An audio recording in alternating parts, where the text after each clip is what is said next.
Selamat datang di channel Cerita Kehidupan. Sebelum lanjut ke cerita selanjutnya, yuk subscribe dan like. Absen dulu di kolom komen ya ah. Ruang rapat di lantai 42 gedung Sinergi Group terasa sedingin es. Meski pendingin ruangan disetel pada suhu normal. Aroma kayu mahoni dan parfum mahal memenuhi udara. Namun bagi Kinanti, atmosfer itu terasa mencekik. Di ujung meja oval yang panjang, Ibu Sarah, ibu mertuanya sekaligus CEO Sinergi Group, duduk dengan punggung tegak seperti penguasa absolut. Matanya yang tajam, yang selalu dilapisi riasan sempurna, terus menatap layar proyektor yang menampilkan grafik fluktuatif. Kinanti, yang duduk di samping kursi sekretaris, merasa jemarinya dingin. Di depannya, sebuah laptop terbuka, terhubung langsung ke sistem perbankan internasional untuk memantau aliran dana investasi sebesar 10 miliar rupiah dari konsorsium Blackwood. Dana itu adalah napas bagi perusahaan yang sedang di ujung tanduk ini. Jika dana itu masuk, Sinergi Group selamat. Jika tidak, kebangkrutan tinggal menunggu hitungan hari. Kinanti, pastikan semuanya sinkron. Suara Ibu Sarah memecah keheningan, rendah namun penuh ancaman tersembunyi. Aku tidak ingin ada kesalahan sekecil apapun di depan para investor yang akan masuk lewat panggilan video 10 menit lagi. Sudah saya pastikan, Bu, jawab Kinanti lembut, hampir berbisik. Sistem verifikasi dua arah sudah aktif. Kita hanya tinggal menunggu kode otentikasi terakhir dari pihak pengirim. Ibu Sarah mendengus, sebuah suara yang selalu membuat nyali Kinanti menciut. Selama 3 tahun pernikahan Kinanti dengan anak tunggal Sarah, Randy, Kinanti tidak pernah dianggap sebagai menantu. Baginya, Kinanti hanyalah gadis beruntung dari kalangan biasa, yang seharusnya bersyukur bisa mencuci kaki keluarga mereka setiap hari. Di kantor, status Kinanti tak lebih dari asisten administratif yang merangkap sebagai sasaran amarah. Pukul 10 tepat, layar besar di dinding menyala, menampilkan wajah-wajah kaku dari perwakilan investor asing. Pertemuan dimulai. Ibu Sarah mempresentasikan visi perusahaan dengan penuh percaya diri, sementara Kinanti sibuk mengawasi progres transfer di laptopnya. Namun, di tengah presentasi yang menggebu-gebu, sebuah jendela kecil muncul di layar laptop Kinanti, dan karena laptop itu terhubung ke proyektor, seluruh orang di ruangan itu bisa melihatnya. Sebuah tanda silang merah besar berkedip-kedip. Transaction rejected. Untrusted recipient entity. Suasana langsung senyap. Detak jantung Kinanti seolah berhenti. Di layar besar, para investor tampak saling berbisik dengan raut wajah kecewa. Salah satu dari mereka berbicara dalam bahasa Inggris yang dingin. Nyonya Sarah, sepertinya sistem kami mendeteksi adanya ketidakstabilan integritas pada akun perusahaan Anda. Investasi ini kami batalkan secara permanen. Layar menjadi hitam.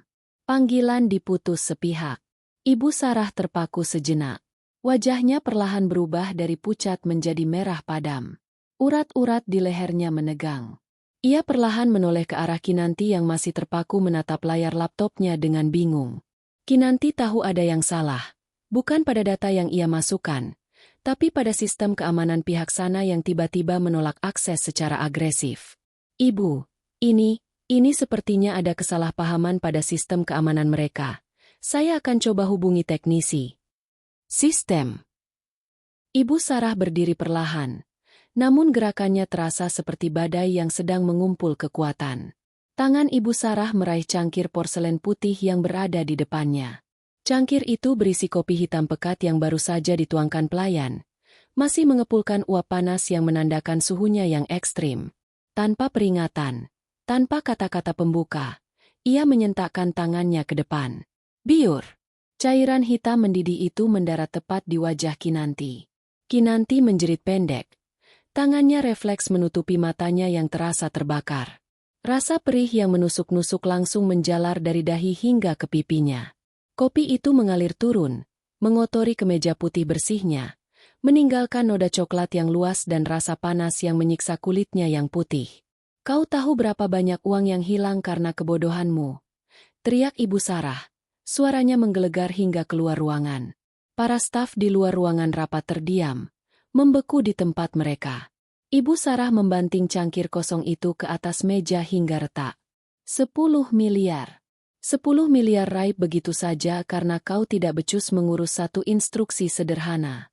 Aku sudah bilang jangan ada kesalahan. Tapi kau malah mempermalukanku di depan dunia. Kinanti terisak, memegang pipinya yang mulai melepuh dan berwarna kemerahan. Bu, saya sudah memasukkan datanya dengan benar. Sistem mereka yang... Diam, teriak Ibu Sarah lagi. Wajahnya kini hanya berjarak beberapa senti dari wajah Kinanti yang terluka. Napasnya memburu, penuh kebencian. Jangan berani-berani membela diri. Kau memang pembawa sial sejak pertama kali masuk ke keluarga kami. Aku memberikanmu pekerjaan hanya karena Randy memohon. Tapi hari ini kesabaranku habis. Ibu Sarah menunjuk ke arah pintu dengan jari yang gemetar karena amarah. Pergilah dari hadapanku dan jangan pernah kembali. Kau dipecat. Dan aku tidak ingin melihat wajahmu lagi di rumahku. Pergi. Kinanti menatap ibu mertuanya melalui sela-sela jarinya yang basah. Di sana, ia tidak melihat sedikit pun rasa kemanusiaan. Yang ada hanyalah keserakahan dan ego yang terluka karena uang yang hilang. Ia menoleh ke arah rekan-rekan kerjanya. Namun mereka semua menunduk. Tak ada yang berani menawarkan bantuan atau sekadar tisu untuk menyeka luka bakarnya. Dengan tangan gemetar, Kinanti menutup laptopnya. Ia berdiri dengan kaki yang lemas. Rasa sakit di wajahnya tidak sebanding dengan rasa sakit di hatinya. Ia berjalan menuju pintu, meninggalkan ruangan yang kini terasa seperti penjara. Di lorong kantor, ia bisa merasakan tatapan kasihan sekaligus hinaan dari karyawan lain. Ia terus berjalan, melewati lobi, keluar ke trotoar kota yang terik. Air matanya bercampur dengan sisa kopi di pipinya. Sambil menahan perih yang luar biasa, Kinanti merogoh tasnya, mengambil ponselnya yang berbeda dari yang biasa ia gunakan di depan keluarga Sarah. Sebuah ponsel terenkripsi yang hanya memiliki satu kontak. Ia mengetik pesan singkat dengan jari yang masih gemetar. Ujian selesai. Tarik semua dukungan dari Sinergi Group sekarang juga. Mereka tidak lulus. Kinanti kemudian mematikan ponsel itu, membiarkan angin sore menerpa luka di wajahnya, sementara di dalam kepalanya, sebuah rencana besar mulai tersusun. Hari ini Kinanti yang malang telah mati, digantikan oleh seseorang yang seharusnya tidak pernah mereka usik. Kinanti melangkah keluar dari lobi gedung Sinergi Group dengan sisa-sisa kopi yang mulai mengering dan mengeras di pipinya. Rasa perihnya kini berganti menjadi denyutan konstan yang seolah mengikuti detak jantungnya. Setiap embusan angin yang menerpa kulit wajahnya yang melepuh terasa seperti sayatan silet. Namun, rasa sakit fisik itu tak sebanding dengan kekosongan yang ia rasakan di dadanya. 3 tahun. 3 tahun ia merendahkan diri, menyimpan kecerdasannya di balik kacamata tebal dan sikap penurut, hanya demi cinta yang ia percayai pada Randy. Ia menghentikan taksi dengan tangan gemetar. Di dalam kendaraan yang melaju membelah kemacetan Jakarta, Kinanti menatap pantulan dirinya di kaca jendela. Wajah yang biasanya bersih itu kini kemerahan, dengan bercak coklat kopi yang kontras dengan kulit pucatnya. Ia tampak menyedihkan. Sangat menyedihkan. Kemana, Mbak? Tanya sopir taksi. Matanya sesekali melirik spion dengan tatapan khawatir melihat kondisi penumpangnya. Ke perumahan elit Menteng, Pak. Klaster Akasia. Jawab Kinanti datar. Suaranya terdengar asing bagi telinganya sendiri, dingin dan tak beremosi. Sesampainya di rumah mewah milik keluarga Sarah, Kinanti berharap menemukan perlindungan. Ia berharap Randy, suaminya, ada di sana untuk memeluknya dan mengatakan bahwa ibunya sudah keterlaluan. Namun, begitu ia melangkah masuk ruang tamu, ia justru disambut oleh pemandangan yang menghancurkan sisa-sisa harapannya. Randy sedang duduk di sofa, menyesap whisky dengan wajah frustrasi. Di depannya, sebuah koper besar milik Kinanti sudah tergeletak di lantai dalam keadaan terbuka sebagian.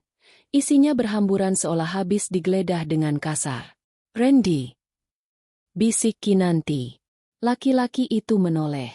Alih-alih berlari mendekat untuk memeriksa luka di wajah istrinya, Randy justru berdiri dengan tatapan penuh amarah yang sama persis dengan ibunya. Kau sudah pulang? Bagus. Kau tahu, ibu baru saja meneleponku sambil menangis histeris. Dia bilang kau menghancurkan kesepakatan 10 miliar. Kau tahu apa artinya itu bagi warisanku? Kinanti. Kinanti terpaku. Air mata yang sejak tadi ia tahan akhirnya jatuh, melewati luka bakarnya dan menciptakan rasa pedih yang luar biasa. Randy, lihat wajahku. Ibu menyiramku dengan kopi panas di depan semua orang. Aku kesakitan. Randy hanya melirik sekilas ke arah wajah Kinanti, lalu membuang muka dengan dengusan kasar. Ah, jangan berlebihan. Itu hanya kopi, paling juga merah sedikit. Tapi 10 miliar? Itu uang sungguhan. Kinanti, kau ini memang tidak berguna. Aku sudah bilang berkali-kali, belajar bisnis yang benar. Jangan cuma jadi beban di kantor. Beban? Kinanti tertawa getir. Sebuah tawa yang terdengar seperti pecahan kaca. Selama ini siapa yang mengerjakan semua laporan keuanganmu? Siapa yang membenahi audit perusahaan yang berantakan karena kau terlalu sibuk berpesta? Aku, Randy. Aku yang melakukan semuanya dari balik layar. Cukup. Randy membanting gelas whiskinya ke meja. Ibu benar. Kau ini parasit yang mulai berani menggigit. Ibu sudah mengusirmu. Dan aku tidak bisa membantumu kali ini. Pergilah ke hotel atau kemanapun. Aku tidak ingin ibu semakin marah jika melihatmu masih ada di sini saat dia pulang nanti. Kinanti menatap suaminya seolah baru pertama kali melihat pria itu. Cinta yang selama ini ia pupuk hancur berkeping-keping. Tertiup angin pengkhianatan. Ia menyadari satu hal. Di rumah ini, ia bukan seorang istri atau menantu. Ia hanyalah sebuah aset yang dibuang saat dianggap gagal menghasilkan keuntungan. Jadi, kau mengusirku juga? Tanya Kinanti pelan. Aku hanya ingin kau mengalah demi emosi ibu. Kenapa kau selalu egois? Jawab Randy tanpa rasa bersalah. Kinanti menarik napas panjang. Ia mengusap air matanya dengan punggung tangan, tidak peduli lagi pada rasa perih di pipinya. Ia berjalan menuju kopernya, menutupnya dengan tenang, dan menguncinya. Ia tidak butuh banyak barang dari rumah ini. Segalanya yang berharga di sini hanyalah sampah baginya sekarang. Baiklah, kata Kinanti. Ia berdiri tegak.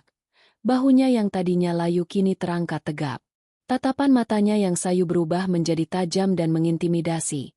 Sebuah tatapan yang belum pernah Randy lihat sebelumnya. Aku akan pergi. Tapi ingat satu hal, Randy.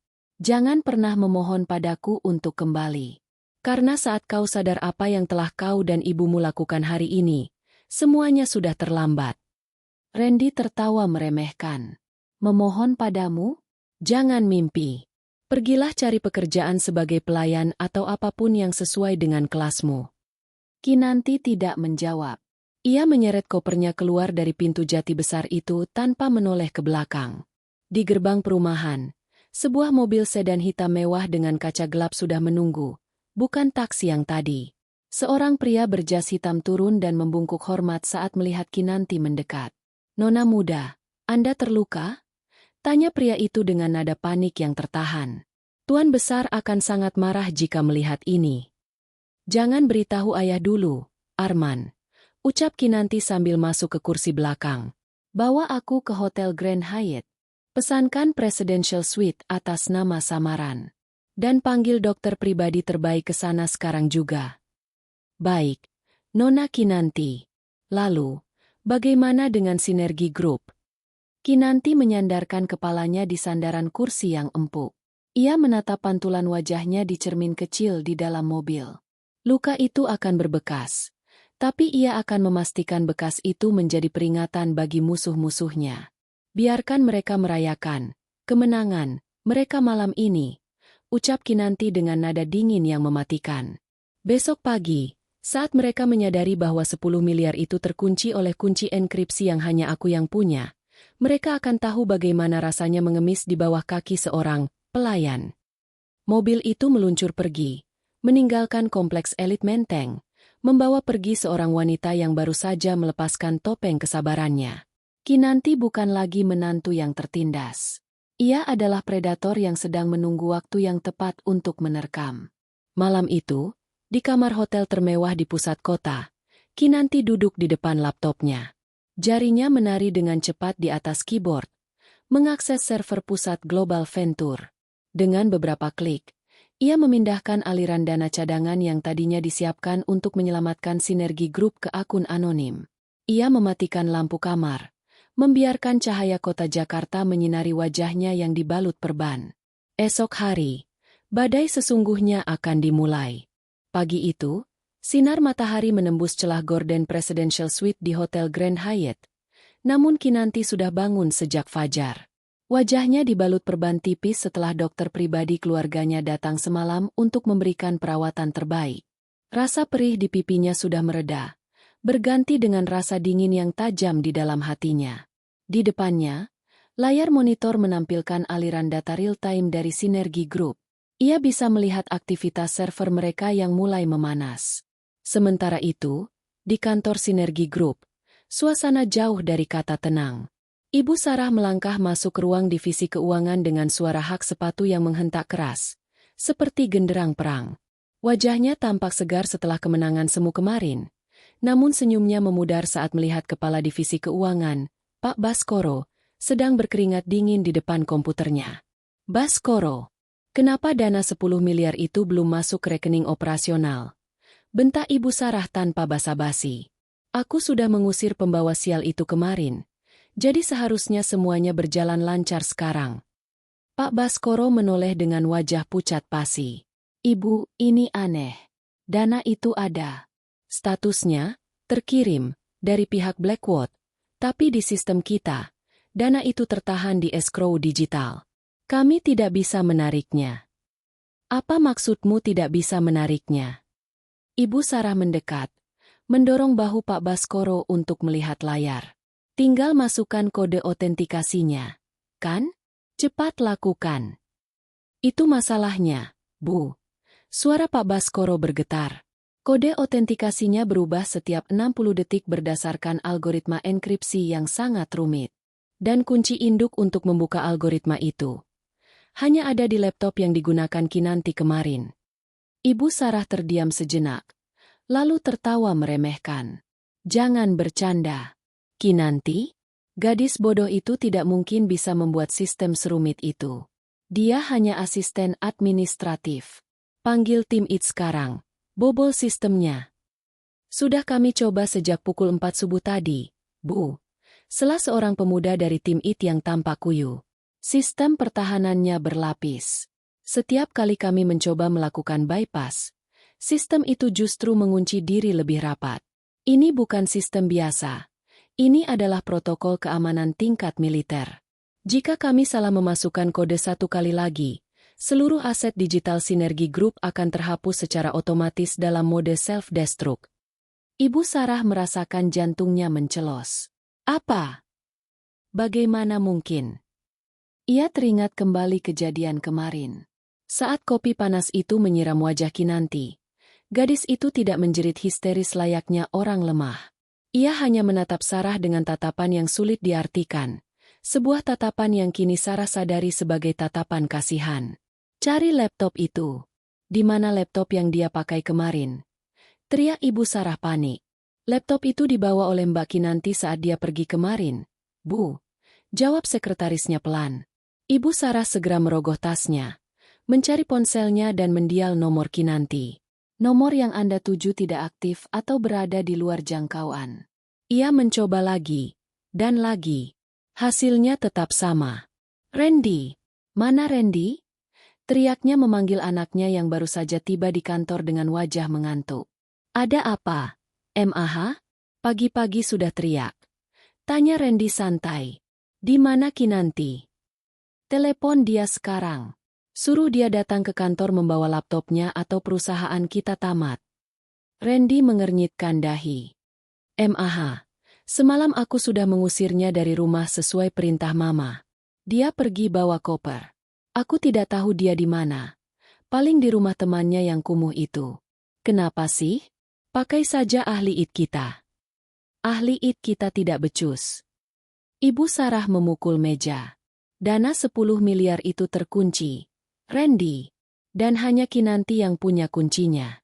Jika dana itu tidak cair dalam 12 jam, cek yang aku keluarkan untuk vendor konstruksi akan membal balik. Kita bisa dipenjara karena penipuan. Wajah Randy mendadak pucat. Kantuknya hilang seketika. Terkunci? Tapi, semalam aku memaki-makinya. Aku bilang dia parasit. Bodoh. Kenapa kau tidak menahannya?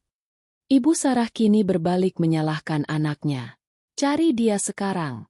Datangi semua tempat yang mungkin dia datangi. Jika perlu, sewa detektif. Kita harus menemukan Kinanti sebelum matahari terbenam.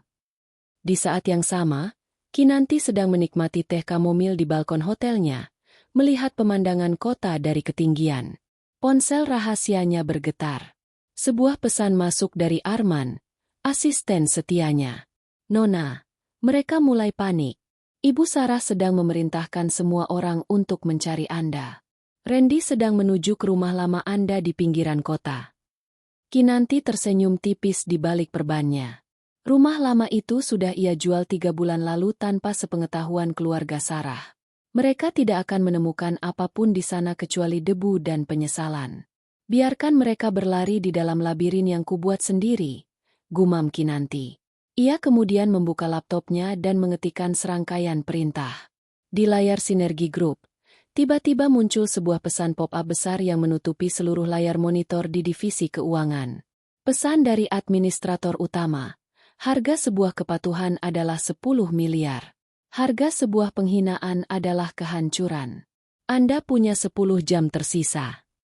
Ibu Sarah yang melihat pesan itu di layar besar ruang rapat hampir pingsan. Ia menyadari satu hal yang mengerikan. Kinanti bukan hanya sekadar asisten.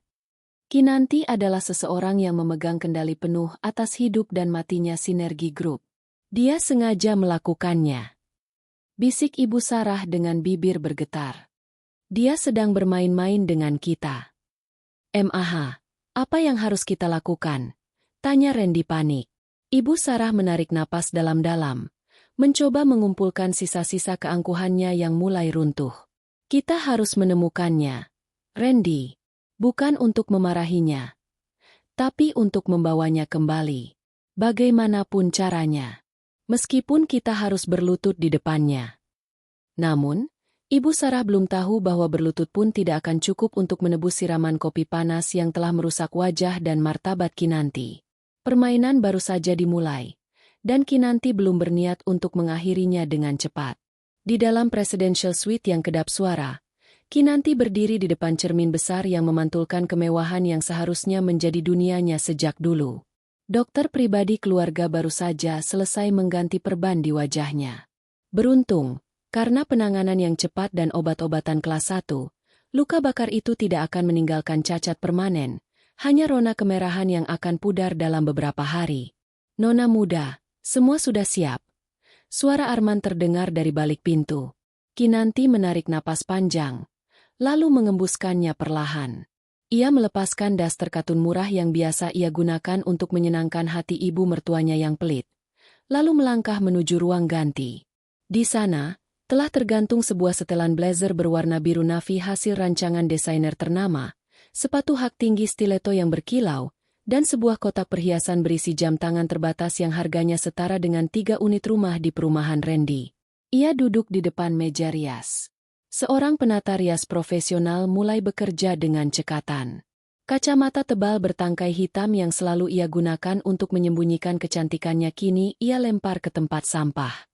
Rambutnya yang biasanya hanya dicepol asal-asalan, kini digerai dengan gelombang yang anggun dan berkelas. Dalam 1 jam, sosok Kinanti si menantu penurut telah hilang. Yang tertinggal di cermin adalah Kinanti Larasati, putri tunggal dan pewaris tunggal dari Global Venture, firma investasi raksasa yang menjadi payung bagi ratusan perusahaan di Asia Tenggara, termasuk Blackwood yang kemarin menolak dana Sinergi Group. "Arman, bagaimana perkembangan di kantor Ibu Sarah?" tanya Kinanti sambil memoleskan lipstik merah gelap yang memberikan kesan tegas pada bibirnya. "Kacau balau, Nona," jawab Arman sambil memberikan tablet yang menampilkan rekaman CCTV rahasia di kantor Sinergi. "Ibu Sarah baru saja memecat 2 manajer IT karena tidak bisa menembus enkripsi Anda. Randy sedang berada di kantor polisi, mencoba melaporkan Anda atas tuduhan pencurian laptop perusahaan, Namun pihak polisi menolaknya karena laptop itu terdaftar atas nama pribadi Anda. Kinanti tersenyum sinis. Randy selalu menggunakan cara-cara rendah saat dia merasa terdesak. Dia tidak tahu bahwa laptop itu dibeli dengan uang pribadiku, bukan dari uang saku, belas kasihan, yang dia berikan setiap bulan. Dan satu lagi, Nona, lanjut Arman. Investor dari Blackwood sebenarnya adalah paman Anda sendiri, Tuan Hendrawan. Beliau sangat marah saat mendengar Anda disiram kopi panas. Beliau ingin meratakan gedung Sinergi Group saat ini juga. Kinanti tertawa kecil, namun matanya tetap dingin. Katakan pada Paman Hendra, jangan bergerak dulu. Aku ingin bermain sebentar lagi. Aku ingin melihat seberapa jauh Ibu Sarah bisa bertahan dengan keangkuhannya sebelum dia menyadari bahwa dia sedang menantang matahari. Kinanti kemudian berdiri, merapikan blazernya. Ia mengambil ponsel satelit yang tidak bisa dilacak. Di layar, ia melihat notifikasi bahwa saham Sinergi Group mulai merosot di pasar perdagangan karena rumor kegagalan investasi 10 miliar tersebut sudah mulai bocor ke publik. Hari ini, aku bukan lagi Kinanti yang mereka kenal, gumamnya. Hari ini, aku adalah pemberi pinjaman yang akan menagih semua harga diri yang mereka curi dariku selama 3 tahun ini. Ia melangkah keluar dari hotel, dikawal oleh 4 pria berjas hitam menuju deretan mobil mewah yang sudah menunggu di lobi. Di saat yang sama, ia mengirimkan sebuah email resmi dari akun Global Venture kepada Sinergi Group. Email itu berisi undangan pertemuan darurat di kantor pusat Global Venture untuk membahas nasib Sinergi Group. Namun, dalam email itu, ia tidak mencantumkan namanya. Ia hanya menggunakan inisial CEO KL. Di ujung lain kota, di kantornya yang pengap oleh kepanikan, Ibu Sarah menerima notifikasi email tersebut. Matanya berbinar melihat nama Global Venture. Randy, lihat ini. Global Venture ingin menemui kita. Teriak Ibu Sarah dengan penuh harapan palsu. Mereka adalah pemilik Blackwood. Pasti mereka tahu cara membuka kunci dana 10 miliar itu. Mereka pasti ingin menyelamatkan kita karena mereka tahu potensi perusahaan kita. Randy yang baru kembali dari kantor polisi tampak lega. Benar, MAH. Mungkin mereka sadar bahwa Kinanti hanyalah penghambat dan mereka ingin berhubungan langsung dengan kita. Ayo, MAH, kita harus tampil sempurna. Ini kesempatan kita untuk menyingkirkan bayang-bayang Kinanti selamanya. Mereka berdua tidak sadar bahwa undangan itu bukanlah pintu penyelamatan, melainkan pintu menuju pengadilan yang telah disiapkan Kinanti untuk mereka. Mereka bergegas bersiap, mengenakan pakaian terbaik mereka, tanpa tahu bahwa orang yang akan mereka temui adalah orang yang wajahnya mereka bakar dengan kopi panas hanya beberapa jam yang lalu. Kinanti di dalam mobil mewahnya menatap keluar jendela. Ia melihat gedung-gedung tinggi Jakarta dan merasa akhirnya ia kembali ke dunianya yang asli. Dunia di mana angka, kekuasaan, dan strategi adalah bahasa sehari-harinya. Ibu mertuaku tersayang, bisik Kinanti. Kau bilang 10 miliar raib karena kebodohanku? Besok, kau akan memohon agar aku tidak mengambil seluruh duniamu hanya dengan satu jentikan jari. Matahari baru saja naik, namun bagi Ibu Sarah, dunia terasa seolah sedang runtuh tepat di atas kepalanya. Kantor pusat Sinergi Group yang biasanya tenang dan berwibawa kini berubah menjadi zona perang. Telepon di meja sekretaris berdering tanpa henti. Para vendor, kontraktor, hingga pemilik gedung tempat mereka menyewa kantor mulai menuntut kepastian pembayaran. Ibu Sarah berdiri di depan jendela besar ruang kerjanya, menatap jalanan Jakarta yang macet dengan tatapan kosong. Lingkaran hitam di bawah matanya menunjukkan bahwa ia tidak tidur sedetik pun. Di belakangnya, Randy sedang mondar-mandir seperti harimau dalam sangkar, terus-menerus mencoba menghubungi nomor Kinanti yang tetap tidak aktif. MAH, ini gila, seru Randy frustrasi. Ban baru saja mengirimkan peringatan. Karena dana 10 miliar itu tertahan, sistem kredit kita otomatis ditangguhkan. Jika dalam 5 jam dana itu tidak cair, semua aset kita akan dibekukan untuk sementara. Ibu Sarah berbalik. Wajahnya yang biasanya angkuh kini tampak menua 10 tahun. Aku tahu. Kau pikir aku tidak tahu? Masalahnya sekarang bukan cuma soal bank, Tapi soal Global Venture, email undangan tadi malam adalah satu-satunya harapan kita. Jika mereka bersedia menarik blokir dari Blackwood, kita selamat. Tiba-tiba, pintu ruang kerja terbuka kasar. Pak Baskoro, sang kepala keuangan, masuk dengan napas tersengal-sengal. Wajahnya yang pucat kini berubah menjadi benar-benar putih, seputih kertas. Bu Sarah, ada masalah baru. Ucapnya terbata. Apalagi? Bentak Ibu Sarah. Katakan dengan jelas. Dana 10 miliar itu. Baru saja saya mendapat notifikasi dari sistem pusat. Dana itu tidak lagi berstatus tertahan, ujar Pak Baskoro. Ibu Sarah membelalakan mata. Secercah harapan muncul. Jadi sudah cair? Masuk ke rekening kita. Pak Baskoro menggeleng lemah. Tidak, Bu. Dana itu beralih status menjadi ditarik kembali oleh entitas pengawas. Artinya, pihak investor membatalkan transfer tersebut secara paksa karena adanya laporan, pelanggaran protokol etika bisnis, dan ketidakstabilan kepemimpinan. Dan yang lebih buruk, katakan. Randy ikut membentak. Pesan di layar sistem itu berubah. Bu, sekarang hanya ada satu kalimat singkat. Kesalahan kecil berharga 10 miliar. Kesalahan besar berharga seluruh perusahaan. Gelas kristal yang dipegang Ibu Sarah jatuh dan pecah berkeping-keping di lantai. Pesan itu, gaya bahasanya sangat akrab, dingin, tepat sasaran, dan sangat berwibawa. Itu adalah gaya bahasa yang sering ia lihat di laporan-laporan rahasia yang dulu dikerjakan Kinanti tanpa ia pedulikan. Ini pasti ulah Kinanti, bisik Ibu Sarah. Suaranya bergetar karena amarah dan ketakutan yang bercampur. Bagaimana mungkin dia bisa mempengaruhi keputusan Global Venture? Dia pasti punya orang dalam. Dia pasti menjual rahasia perusahaan kita kepada mereka. Mungkin dia bukan menjual rahasia, sahut Randy pelan, mulai menyadari sesuatu yang mengerikan. Ingat tidak, saat kita menikah, Kinanti tidak pernah mau membawa keluarganya? Dia bilang dia yatim piatu yang dibesarkan di panti asuhan. Tapi cara dia bicara, cara dia mengoperasikan sistem keamanan tingkat tinggi itu bukan keahlian orang biasa. Ibu Sarah tidak mau mendengar itu. Egonya menolak kenyataan bahwa ia mungkin telah menghina seseorang yang jauh lebih tinggi darinya. Cukup. Tidak peduli siapa dia. Dia hanyalah menantu yang tidak tahu diuntung. Sekarang, kita harus fokus pada pertemuan dengan CEO Global Venture 2 jam lagi. Kita harus menceritakan bahwa Kinantilah yang menyabotase sistem kita. Kita akan jadikan dia kambing hitam atas gagalnya investasi ini. Ibu Sarah segera memerintahkan sekretarisnya untuk menyiapkan dokumen palsu yang menyudutkan Kinanti. Ia berencana menuduh Kinanti melakukan penggelapan dana dan sabotase digital agar pihak Global Venture justru menuntut Kinanti, bukan perusahaan mereka. Cepat siapkan mobil, perintah Ibu Sarah. Randy, kau ikut aku. Pakai setelan terbaikmu.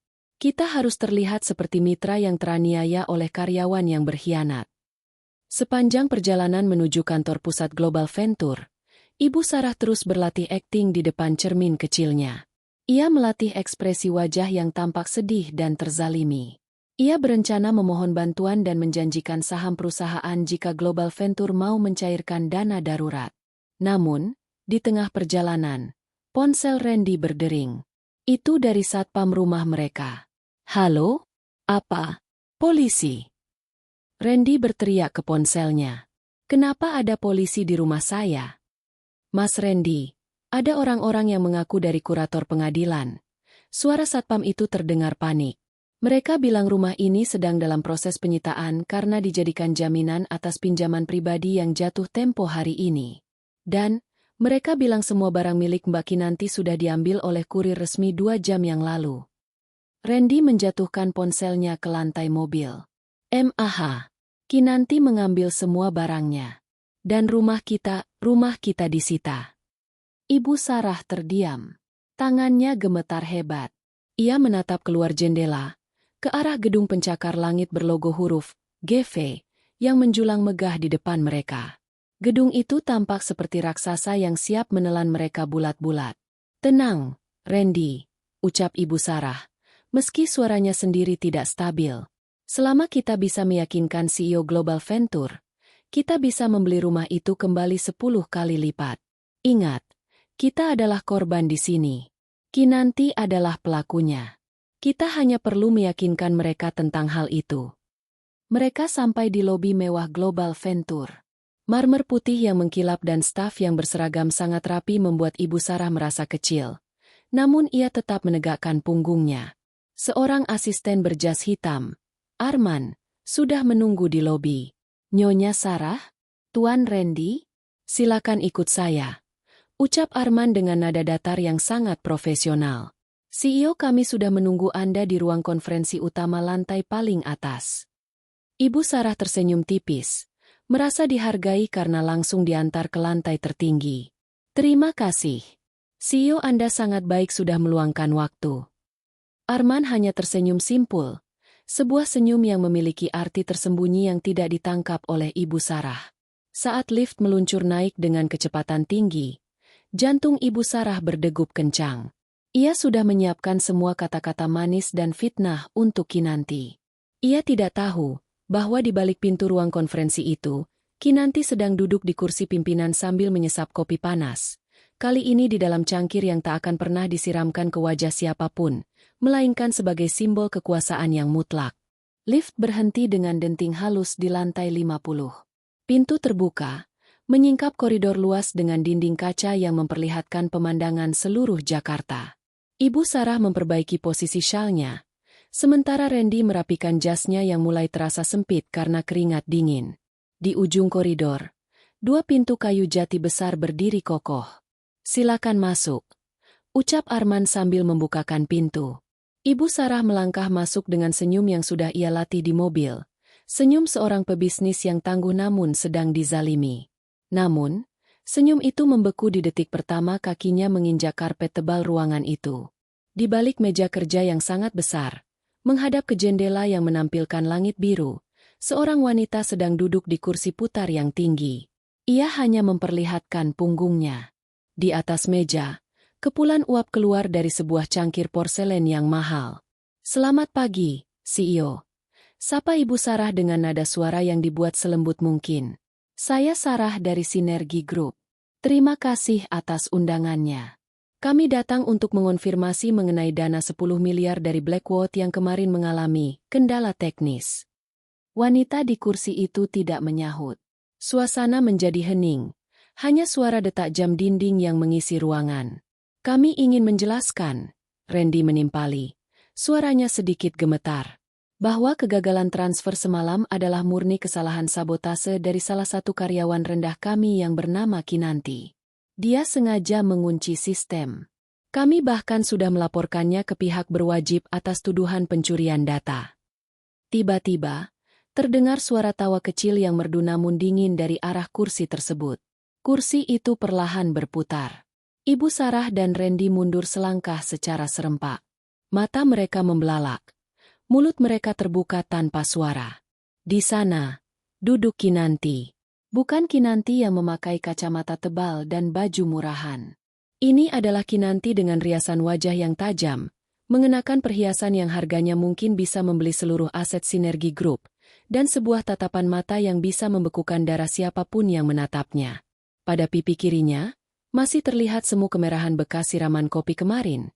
Namun luka itu justru membuatnya tampak seperti prajurit yang baru saja memenangkan pertempuran. Kinanti? Suara Ibu Sarah nyaris hilang, hanya berupa bisikan kering. Apa yang kau lakukan di kursi itu? Turun. Ini kantor Global Venture. Kau akan dipenjara karena berani masuk ke sini. Mama, lihat.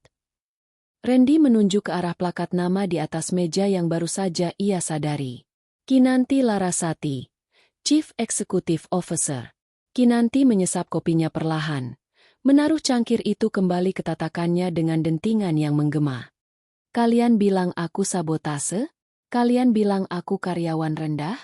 Ibu Sarah, bukankah Anda sendiri yang bilang kemarin bahwa aku bodoh karena menghilangkan 10 miliar itu? Ini tidak mungkin. Randy menggelengkan kepala dengan histeris. Kau yatim piatu. Kau tidak punya apa-apa. Aku yang memberimu makan selama 3 tahun ini. Memberiku makan.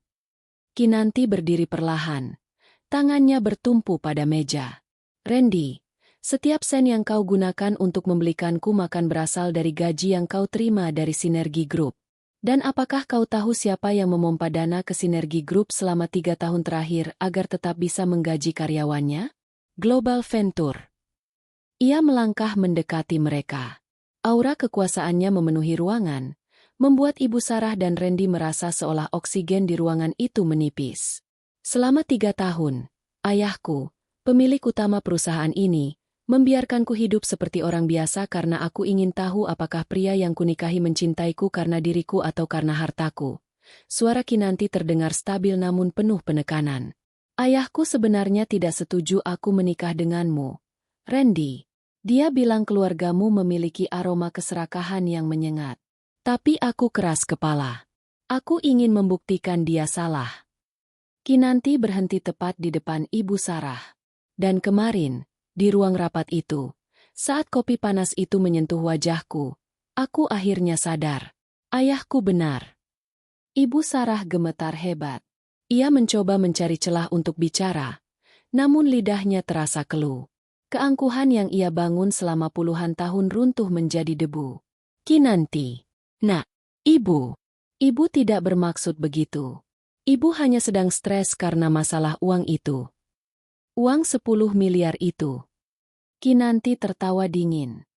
Uang itu tidak pernah hilang, Ibu Sarah.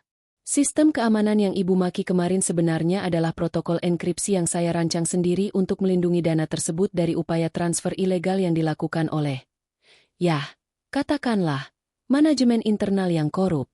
Saya melihat ada upaya penarikan dana ke rekening pribadi atas nama Randy sesaat sebelum rapat dimulai. Randy memucat. Ia menunduk, tidak berani menatap mata istrinya, atau lebih tepatnya, bosnya. Jadi, Kinanti melanjutkan, kembali ke kursinya dan menyandarkan punggungnya dengan elegan. Dana itu tidak raib. Dana itu saya tarik kembali karena perusahaan Anda dinyatakan gagal dalam uji kelayakan moral. Di Global Venture, kami tidak berinvestasi pada perusahaan yang dipimpin oleh orang-orang yang menganggap manusia lain sebagai sampah yang bisa disiram dengan air mendidih. Tolong, Kinanti. Ibu Sarah jatuh berlutut di atas karpet. Air mata yang kali ini bukan akting mulai mengalir. Perusahaan itu hidupku. Jika dana 10 miliar itu tidak masuk hari ini, semua asetku akan disita. Kami akan jatuh miskin. Kinanti menatap ibu mertuanya tanpa sedikit pun rasa iba. Ingatan tentang rasa sakit di wajahnya dan hinaan di depan para investor masih sangat segar. Miskin? Bukankah itu kata yang selalu Anda gunakan untuk menghinaku setiap hari? Sekarang, Anda akan merasakan sendiri bagaimana rasanya menjadi apa yang Anda benci. Kinanti mengambil sebuah map hitam dan melemparkannya ke depan Randy. Tanda tangani ini. Randy mengambil map itu dengan tangan gemetar. Apa ini? Surat cerai, jawab Kinanti singkat. Dan surat pengalihan utang pribadi. Jika kau menandatanganinya, aku akan menjamin Ibu Sarah tidak akan masuk penjara karena cek kosong yang ia keluarkan pagi ini. Aku akan melunasi hutang operasional perusahaan untuk bulan ini saja. Tapi setelah itu, Sinergi Group bukan lagi milik kalian. Ibu Sarah mendongak. Wajahnya hancur oleh penyesalan yang terlambat. Kau mengambil perusahaan kami. Tidak, jawab Kinanti sambil menatap keluar jendela lagi. Aku hanya mengambil kembali apa yang seharusnya tidak pernah kuberikan pada orang-orang yang tidak tahu cara menghargai manusia. Di luar, awan mendung mulai berkumpul, seolah bersiap menyiram kota dengan hujan, persis seperti kopi panas yang mengubah hidup Kinanti selamanya. Kehampaan melanda ruang konferensi itu setelah Kinanti memberikan ultimatumnya. Ibu Sarah masih bersimpuh di atas karpet. Sementara Randy menatap surat cerai itu seolah-olah itu adalah surat kematiannya. Namun, bagi seseorang seperti Ibu Sarah, yang telah menghabiskan seluruh hidupnya mendaki tangga sosial dengan cara menjatuhkan orang lain, rasa menyerah bukanlah sesuatu yang datang dengan mudah. Kepanikan sesaat itu perlahan berganti menjadi kemarahan yang berbalut kelicikan. Kau pikir kau sudah menang, Kinanti? Gumam Ibu Sarah pelan. Ia berdiri, menghapus air matanya dengan kasar hingga riasannya luntur, memberikan kesan mengerikan pada wajahnya. Kau menjebak kami. Kau menggunakan posisimu untuk menghancurkan keluarga suamimu sendiri. Jika media tahu bahwa CEO Global Venture melakukan sabotase terhadap perusahaan menantunya karena dendam pribadi, bayangkan apa yang akan terjadi pada sahammu. Kinanti hanya menaikkan sebelah alisnya. Sama sekali tidak terkesan. Dendam pribadi? Ibu Sarah, saya punya rekaman CCTV ruang rapat kemarin. Saya punya laporan medis tentang luka bakar di wajah saya. Dan yang paling penting, saya punya bukti aliran dana gelap yang dicoba ditarik oleh Randy. Jika media tahu, yang hancur bukan saya, tapi kalian. Kalian akan berakhir di balik jeruji besi, bukan sekadar jatuh miskin. Randy menarik lengan ibunya. Wajahnya pucat pasi. "Mah, sudah, kita tidak bisa melawan dia. Dia punya segalanya." "Diam kau, pengecut," bentak Ibu Sarah pada anaknya sendiri. Ia kemudian menatap Kinanti dengan tatapan penuh kebencian. "Kita lihat saja siapa yang akan tertawa terakhir. Aku tidak akan menandatangani apapun." Ibu Sarah menarik Randy keluar dari ruangan itu. Mereka berjalan cepat menuju lift, mengabaikan tatapan sinis dari staf Global Venture yang kini tahu siapa sebenarnya, menantu malang, yang sering dihina bos mereka itu. Begitu sampai di dalam mobil, Ibu Sarah langsung mengambil ponselnya. "Randy, kita masih punya satu kartu as. Pak Gunawan. Dia adalah pemegang saham minoritas di Sinergi, tapi dia punya koneksi kuat di pemerintahan dan kepolisian. Kita akan katakan bahwa Kinanti melakukan penipuan identitas saat menikahimu. Kita batalkan pernikahan kalian secara hukum agar dia tidak punya hak atas aset apapun, dan kita tuntut dia atas pencemaran nama baik." Randy hanya bisa pasrah. Di bawah tekanan ibunya, ia setuju untuk menemui Pak Gunawan di sebuah klub pribadi yang eksklusif sore itu. Namun, sepanjang jalan, ia merasa ada yang tidak beres. Mobil-mobil hitam yang tampak sama terus terlihat di spion mereka. Sementara itu, di kantornya, Kinanti memperhatikan pergerakan mereka melalui GPS yang terpasang di mobil perusahaan yang masih digunakan Ibu Sarah. Mereka menuju ke tempat Pak Gunawan. "Nona," lapor Arman. "Haruskah saya menghentikan mereka?" "Jangan," Kinanti tersenyum tipis. Matanya menatap layar monitor. "Biarkan mereka merasa punya harapan. Pak Gunawan adalah orang yang sangat pragmatis. Dia hanya memihak pada pemenang. Dan dia sudah menerima profil keuangan terbaru Sinergi Group yang saya kirimkan pagi tadi."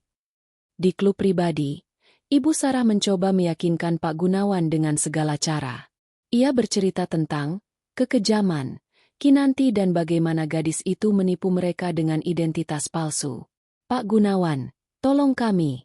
Mohon Ibu Sarah. Gadis itu gila. Dia menyabotase investasi 10 miliar itu.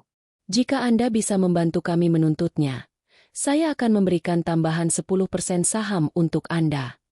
Pak Gunawan, seorang pria tua yang tenang, menyesap cerutunya perlahan. Ia menatap Ibu Sarah dengan tatapan yang sulit diartikan. "Nyonya Sarah, Anda bilang Kinanti menipu Anda?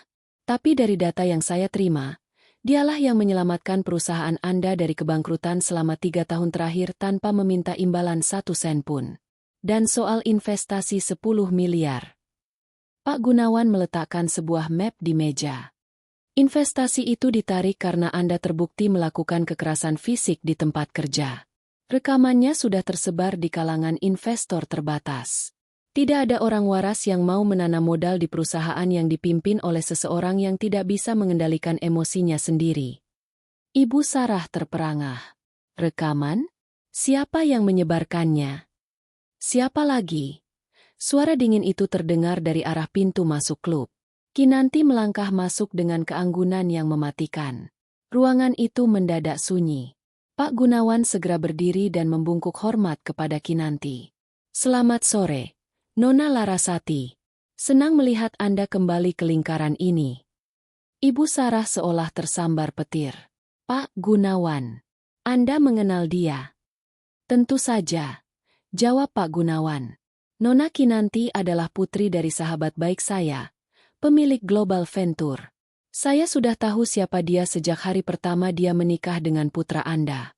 Saya hanya diam karena itu adalah permintaannya untuk menguji kalian.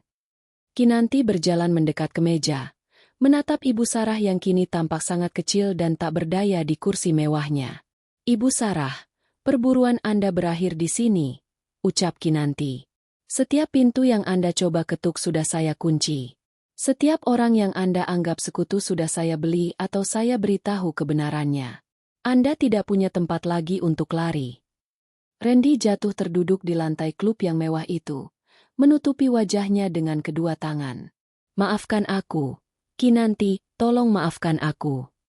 Maaf tidak bisa mengembalikan kulit wajahku yang terbakar, Randy, jawab Kinanti tanpa emosi. Dan maaf tidak bisa menghapus 3 tahun penghinaan yang kalian berikan padaku. Kinanti memberi isyarat kepada Arman. 2 orang petugas berseragam muncul dari balik pintu. Nyonya Sarah, Tuan Randy, ada laporan mengenai penggelapan dana perusahaan dan penipuan dokumen. Anda berdua diminta ikut ke kantor polisi untuk memberikan keterangan. Ibu Sarah mencoba berteriak, mencoba melawan. Namun suaranya seolah hilang ditelan kenyataan pahit. Ia melihat Kinanti berbalik pergi, berjalan menuju cahaya di luar gedung, meninggalkan mereka dalam kegelapan yang mereka ciptakan sendiri. Kinanti melangkah keluar, menghirup udara malam yang segar. Ia tahu, babak ini hampir selesai. Besok, seluruh Jakarta akan tahu bahwa singa yang mereka lukai telah kembali untuk mengambil tahtanya. Menara Global Venture berdiri angkuh di pusat distrik bisnis Jakarta. Sebuah struktur kaca dan baja yang seolah menusuk langit. Di lantai paling atas, di dalam ruang rapat utama yang dindingnya terbuat dari kaca anti peluru, Kinanti berdiri menatap cakrawala. Kota di bawahnya tampak kecil. Begitu juga dengan masalah-masalah yang selama 3 tahun ini menghimpit pundaknya. Hari ini adalah hari penentuan. Pengadilan terakhir bagi mereka yang pernah menganggapnya debu. Pintu ganda ruangan itu terbuka. Ibu Sarah dan Randy masuk dengan langkah terseret, dikawal oleh petugas keamanan internal. Mereka tidak lagi mengenakan pakaian mewah yang angkuh. Ibu Sarah tampak kuyu dengan rambut yang sedikit berantakan, sementara Randy terus menunduk, tidak berani mengangkat wajahnya. Di belakang mereka, pengacara keluarga yang biasanya sombong kini hanya bisa terdiam membisu. Tahu bahwa lawan mereka kali ini adalah raksasa yang tak tertandingi. Silakan duduk. Suara Kinanti terdengar menggema di ruangan yang luas itu. Ia tidak menoleh, tetap menatap pemandangan kota. Ibu Sarah duduk dengan tangan gemetar. Di atas meja kaca yang dingin, telah tersaji beberapa map dokumen dan sebuah tablet yang menampilkan angka-angka berwarna merah. Laporan likuiditas Sinergi Group yang sudah mencapai titik nadir. Kinanti. Ibu Sarah memulai dengan suara serak. Kami sudah tidak punya apa-apa lagi. Rumah sudah disita. Rekening dibekukan.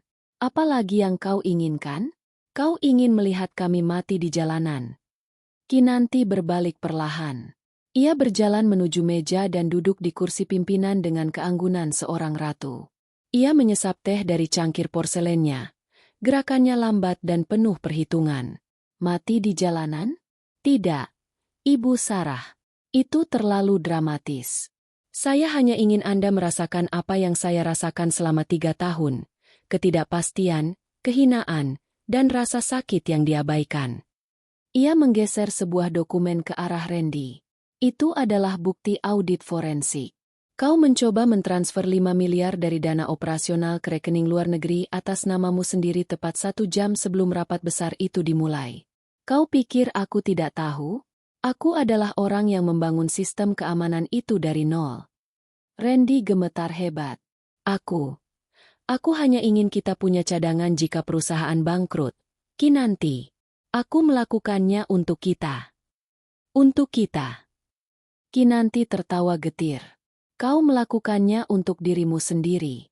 Kau berencana pergi meninggalkanku jika perusahaan ini hancur, bukan? Aku sudah membaca tiket pesawat atas namamu sendiri ke Singapura yang kau pesan seminggu yang lalu. Kau bahkan tidak memesankan satu untukku. Randy terbungkam.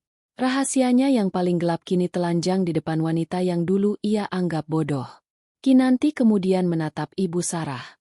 Dan Anda, Nyonya Sarah, Anda menyiramkan kopi panas itu bukan karena saya salah. Anda menyiramnya karena Anda butuh seseorang untuk disalahkan atas kegagalan Anda sendiri dalam mengelola perusahaan. Anda butuh pelampiasan atas ego Anda yang terluka karena investor mulai mencium kebusukan manajemen Anda. Ibu Sarah menunduk, air mata penyesalan, atau mungkin ketakutan, mengalir di pipinya yang keriput. Lalu sekarang apa? Kau akan menjebloskan kami ke penjara? Itu pilihan yang terlalu mudah, ucap Kinanti dingin. Saya bisa saja menuntut kalian atas kekerasan fisik, penggelapan dana, dan penipuan. Kalian akan mendekam di penjara selama 10 tahun. Tapi, saya punya tawaran lain. Kinanti menyalakan layar besar di ruangan itu. Muncul grafik pengambil alihan aset. Hari ini, Global Venture telah membeli seluruh utang Sinergi Group. Secara hukum, saya adalah pemilik sah dari setiap jengkal kantor Anda, setiap kendaraan yang Anda pakai, hingga perhiasan yang masih melekat di telinga Anda. Ibu Sarah memegang anting-antingnya dengan refleks. Wajahnya pucat pasi. Tawarannya adalah ini, lanjut Kinanti. Tanda tangani surat penyerahan aset secara sukarela dan surat cerai tanpa tuntutan apapun. Sebagai imbalannya, saya akan mencabut semua laporan kepolisian. Saya akan membiarkan kalian pergi dengan satu rumah kecil di pinggiran kota yang sudah saya beli atas nama Ibu Sarah. Sebuah rumah yang tipenya sama dengan rumah panti asuhan tempat saya dulu dibesarkan. Kalian akan hidup dengan tunjangan bulanan yang setara dengan gaji asisten administratif terendah di perusahaan saya. Apa? Kau ingin kami hidup seperti rakyat jelata? Seru Ibu Sarah. Harga dirinya yang terluka mencoba memberontak untuk terakhir kali. Itu jauh lebih baik daripada tidur di sel penjara yang dingin, Ibu Sarah. Kinanti mencondongkan tubuhnya ke depan. Matanya berkilat tajam. Ingat, 10 miliar itu tidak hilang. Saya memindahkannya ke rekening Yayasan Kanker Kulit untuk membantu mereka yang wajahnya terluka karena kecelakaan. Anggap saja itu sebagai penebusan dosa atas siraman kopi Anda. Ibu Sarah tertegun. Ia melihat tidak ada lagi celah untuk negosiasi. Kinanti telah menutup semua jalan keluar. Dengan tangan yang sangat berat dan bergetar, ia mengambil pena emas di atas meja, pena yang dulu ia gunakan untuk menandatangani surat pemecatan Kinanti, dan membubuhkan tanda tangannya di atas dokumen penyerahan aset. Randy menyusul, menandatangani surat cerai dengan air mata yang membasahi kertas. Di saat itu, ia sadar bahwa ia bukan hanya kehilangan seorang istri yang cantik dan cerdas, tapi ia telah kehilangan satu-satunya orang yang benar-benar tulus mencintainya sebelum keserakahan membutakannya. Selesai. Ucap Kinanti sambil menutup map tersebut. Arman, antar mereka keluar. Pastikan mereka tidak membawa apapun dari gedung ini kecuali pakaian yang mereka kenakan. Saat Ibu Sarah dan Randy berjalan keluar dengan bahu merosot, Kinanti berdiri kembali menghadap jendela. Bekas luka di pipinya terasa sedikit berdenyut, namun hatinya terasa ringan. Ia telah memberikan keadilan bagi dirinya sendiri. Nona muda. Suara Arman memecah keheningan. Apa langkah selanjutnya? Apakah Anda akan kembali ke kantor pusat di London? Kinanti tersenyum tipis, melihat matahari yang mulai terbenam di ufuk Jakarta, memberikan warna emas pada gedung-gedung pencakar langit. Tidak sekarang, Arman. Aku ingin melihat bagaimana rasanya membangun kembali Sinergi Group dari abu keserakahan mereka. Tapi kali ini, dengan namaku sendiri di puncak gedung itu. Lobi utama gedung Sinergi Group biasanya dipenuhi dengan bisik-bisik ketakutan setiap kali Ibu Sarah melintas. Namun pagi ini, suasananya berbeda. Ada ketegangan yang lebih murni, sebuah antisipasi yang tajam saat sebuah iring-iringan mobil sedan hitam berhenti tepat di depan pintu masuk kaca. Para karyawan berkumpul di balik meja-meja mereka, mencuri pandang ke arah lobi. Kabar tentang jatuhnya Ibu Sarah dan Randy sudah menyebar seperti api di atas jerami kering. Namun identitas pemilik baru perusahaan itu masih menjadi misteri bagi sebagian besar staf. Pintu mobil terbuka. Kinanti melangkah keluar. Ia tidak lagi mengenakan kemeja putih murah yang ternoda kopi. Hari ini, Ia mengenakan setelan jas formal berwarna krem yang memancarkan otoritas tanpa perlu berteriak. Rambutnya ditata rapi, dan meski bekas luka di pipinya masih samar terlihat, hal itu justru menambah kesan tangguh pada wajahnya yang cantik. Di belakangnya, Arman dan tim pengacara dari Global Venture berjalan dengan langkah serempak yang mengintimidasi. Saat ia memasuki lobi, satpam yang dulu sering mengabaikannya saat ia kehujanan menunggu taksi, kini berdiri tegak dan membungkuk dalam. Kinanti melewatinya tanpa sepatah kata pun, namun langkah kakinya yang mantap seolah memberikan pengumuman. Pemilik sebenarnya telah pulang. Kinanti langsung menuju ruang rapat lantai 42, ruangan yang sama di mana wajahnya disiram kopi panas. Di sana, para jajaran direktur dan manajer senior sudah menunggu dengan wajah pucat. Mereka adalah orang-orang yang hanya diam saat Kinanti dihina. Orang-orang yang ikut tertawa saat Ibu Sarah menyebutnya menantu bodoh. Kinanti duduk di kursi pimpinan, kursi yang dulu ditempati oleh Ibu Sarah. Ia menatap mereka satu persatu. Keheningan di ruangan itu begitu pekat hingga suara napas pun terdengar seperti gangguan.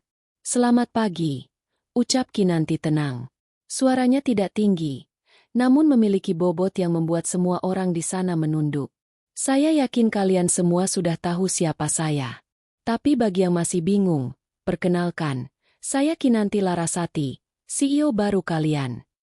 Pak Baskoro, kepala keuangan yang dulu sering memberikan tugas-tugas berat di luar jam kerja kepada Kinanti, mencoba berdehem. "Nona, maksud saya, Ibu Kinanti. Kami semua sangat terkejut. Namun kami siap bekerja di bawah arahan Anda. Kami harap Anda bisa melupakan kejadian-kejadian kecil di masa lalu." Kinanti tersenyum tipis, sebuah senyum yang tidak mencapai matanya. "Kejadian kecil, Pak Baskoro? Apakah siraman kopi panas di depan mitra bisnis internasional adalah kejadian kecil bagi Anda?" Pak Baskoro terdiam, keringat mulai membasahi dahinya. "Saya di sini bukan untuk menyimpan dendam pribadi," lanjut Kinanti sambil membuka sebuah map hitam di depannya. "Saya di sini untuk membersihkan parasit. Selama 3 tahun saya bekerja di sini sebagai asisten. Saya melihat semuanya. Saya melihat bagaimana kalian memanipulasi laporan biaya perjalanan, bagaimana kalian menerima suap dari vendor, dan bagaimana kalian membiarkan budaya intimidasi tumbuh subur karena kalian takut pada Ibu Sarah." Kinanti melemparkan beberapa lembar dokumen ke tengah meja. "Pak Baskoro, Anda dipecat hari ini atas dasar penggelapan dana operasional sebesar 1,2 miliar selama 2 tahun terakhir. Dan Anda, Pak Gunawan dari bagian operasional, saya tahu tentang kontrak palsu yang Anda buat dengan perusahaan cangkang milik sepupu Anda." Satu persatu, Kinanti memanggil nama-nama mereka. Ia melakukan pembersihan dengan presisi seorang ahli bedah. Ia tidak berteriak. Ia tidak memaki. Ia hanya menyajikan fakta yang tidak bisa dibantah. Dalam waktu kurang dari 1 jam, separuh dari jajaran direksi diperintahkan untuk mengemasi barang-barang mereka di bawah pengawasan ketat petugas keamanan. "Bagi kalian yang masih di sini," ucap Kinanti kepada manajer-manajer muda yang masih tersisa, "kalian punya waktu 1 bulan untuk membuktikan bahwa kalian layak berada di tim saya. Perusahaan ini tidak akan lagi dijalankan dengan rasa takut, tapi dengan integritas. Dan satu hal lagi." Kinanti menoleh ke arah sekretaris lamanya yang tampak gemetar di pojok ruangan. "Siapkan pengumuman resmi. Nama Sinergi Group akan dihapus. Mulai besok, gedung ini akan menggunakan nama Larasati International. Kita memulai semuanya dari nol." Setelah rapat selesai, Kinanti berdiri di depan jendela kaca besar, memandangi kota. Arman masuk membawakan segelas air putih hangat. "Nona, Ibu Sarah dan Randy sudah pindah ke rumah di pinggiran kota tadi pagi," lapor Arman. "Mereka mencoba membawa beberapa lukisan mahal, tapi tim kurator kami menghentikannya sesuai perintah Anda." Kinanti mengangguk kecil. "Biarkan saja. Mereka harus belajar bahwa nilai seseorang tidak ditentukan oleh apa yang mereka miliki, tapi oleh bagaimana mereka memperlakukan orang lain. Dan mengenai bekas luka di wajah Anda, Nona, dokter spesialis kulit terbaik sudah menunggu di ruang VIP." Kinanti menyentuh pipinya perlahan. Bekas itu adalah pengingat akan titik terendahnya, sekaligus bukti kekuatannya. Katakan padanya untuk melakukan perawatan yang diperlukan. Tapi jangan terburu-buru menghilangkannya sepenuhnya. Aku ingin melihat bekas ini di cermin setiap pagi untuk beberapa saat lagi, agar aku tidak pernah lupa mengapa aku berdiri di kursi ini hari ini. Pembalasan Kinanti bukanlah tentang menghancurkan nyawa orang lain dengan kekerasan, melainkan tentang membangun kejayaan di atas reruntuhan orang-orang yang meremehkannya. Ia telah memenangkan peperangan itu dengan cara yang paling elegan, dengan kesuksesan yang tak terbantahkan. 1 tahun telah berlalu sejak papan nama Sinergi Group diturunkan dan digantikan oleh logo emas Larasati International yang megah. Gedung itu kini tidak lagi terasa dingin dan mencekik. Ada aliran energi baru, budaya kerja yang menghargai inovasi, dan yang paling penting, rasa hormat yang tulus di antara para karyawannya. Kinanti Larasati telah berhasil mengubah reruntuhan bisnis ibu mertuanya menjadi imperium yang jauh lebih besar dan bersih. Pagi itu, Kinanti berdiri di balkon kantornya yang baru. Bekas luka di pipinya sudah benar-benar hilang, berkat perawatan medis terbaik dan ketenangan batin yang ia temukan. Ia sedang bersiap untuk menghadiri peresmian Yayasan Beasiswa bagi anak-anak yatim piatu yang ingin menempuh pendidikan di bidang teknologi. Sebuah proyek yang ia dedikasikan untuk masa lalunya sendiri. Nona muda, ada seseorang yang menunggu di lobi bawah. Ucap Arman yang masuk dengan langkah tenang. Wajah asisten setianya itu tampak ragu. Dia tidak punya janji temu, dan keamanan ingin mengusirnya. Tapi dia bersikeras ingin bertemu Anda hanya untuk 5 menit. Katanya ini soal penutupan masa lalu. Kinanti menghela napas. Ia sudah bisa menebak siapa orang itu. Biarkan dia naik. Arman. Bawa dia ke ruang tamu kecil, bukan ke ruang kerja utamaku. 10 menit kemudian, Kinanti melangkah masuk ke ruang tamu. Di sana, duduk seorang pria yang tampak jauh lebih tua dari usia sebenarnya.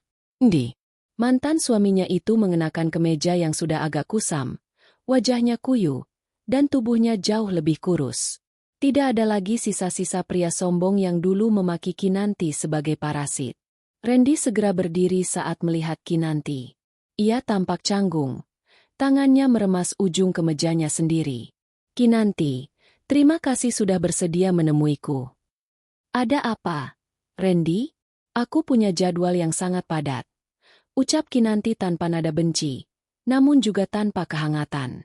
Ia duduk di kursi seberangnya, menjaga jarak profesional yang tegas. Aku hanya ingin menyampaikan bahwa ibu sudah meninggal bulan lalu. Suara Randy bergetar. Sakit komplikasi. Di hari-hari terakhirnya, dia terus menyebut namamu. Bukan dengan marah, tapi dengan rasa takut dan penyesalan. Dia tidak berani memintamu datang, dan aku pun tidak punya muka untuk menghubungimu. Kinanti terdiam sejenak. Berita kematian Ibu Sarah tidak membuatnya merasa menang, namun juga tidak membuatnya sedih. Itu adalah sebuah akhir dari sebuah era. Aku turut berduka. Randy, semoga dia tenang di sana. Kami hidup susah di pinggiran kota, Kinanti, lanjut Randy dengan suara serak. Aku mencoba bekerja di beberapa tempat, tapi setiap kali orang tahu aku adalah mantan direktur Sinergi yang bermasalah, mereka menolakku. Sekarang aku bekerja sebagai staf administrasi di sebuah pabrik kecil. Gajiku pas-pasan. Aku baru sadar betapa sulitnya hidup yang kau jalani dulu saat kau melakukan semuanya untukku tanpa mengeluh. Randy menatap Kinanti dengan mata berkaca-kaca. Aku datang bukan untuk meminta uang atau meminta kembali posisiku. Aku hanya ingin minta maaf secara langsung. Aku bodoh. Aku membuang permata demi tumpukan sampah harga diri yang palsu. Kinanti menatap mantan suaminya itu. Ia melihat seorang pria yang akhirnya hancur oleh egonya sendiri. Aku sudah memaafkan kalian sejak lama. Randy, bukan karena kalian pantas mendapatkannya, tapi karena aku pantas mendapatkan kedamaian.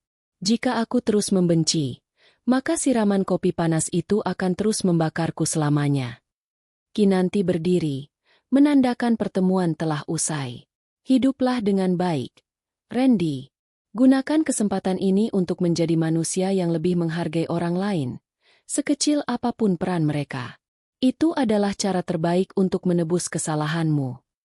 Saat Randy berjalan keluar dengan langkah gontai, Kinanti merasa sebuah beban terakhir telah terangkat dari pundaknya.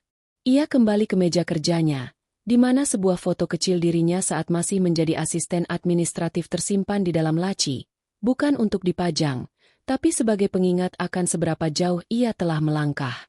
Malam itu, Kinanti menghadiri gala Global Venture. Ia berdiri di atas panggung, memberikan pidato tentang kepemimpinan yang beretika. Di antara deretan pengusaha sukses, ia melihat ayahnya duduk di barisan depan dengan mata yang berkaca-kaca karena bangga. Dunia mungkin mencoba membakarmu dengan api kebencian, ucap Kinanti di akhir pidatonya yang disambut tepuk tangan riuh. Tapi ingatlah, emas hanya akan menjadi murni setelah melewati api yang paling panas. Jangan biarkan luka mengubahmu menjadi jahat. Biarkan luka mengubahmu menjadi tak terkalahkan. Setelah acara selesai, Kinanti berjalan menuju mobilnya. Hujan turun rintik-rintik di Jakarta, membasahi jalanan yang pernah ia lalui dengan air mata. Namun kali ini, ia tidak butuh taksi. Ia memiliki kendali penuh atas kemudinya sendiri. Ia masuk ke dalam mobil, dan sebelum pintu ditutup, ia sempat melihat bayangan dirinya di kaca jendela gedung. Ia tersenyum. Kinanti yang dulu disiram kopi panas kini telah bangkit menjadi ratu di dunianya sendiri. Tirani telah berakhir, dan sebuah legenda baru tentang ketangguhan seorang wanita baru saja dimulai. Kinanti melaju menembus malam, menuju masa depan yang ia bangun dengan tangannya sendiri, sebuah masa depan yang cerah, elegan, dan penuh dengan keadilan yang manis. Tamat.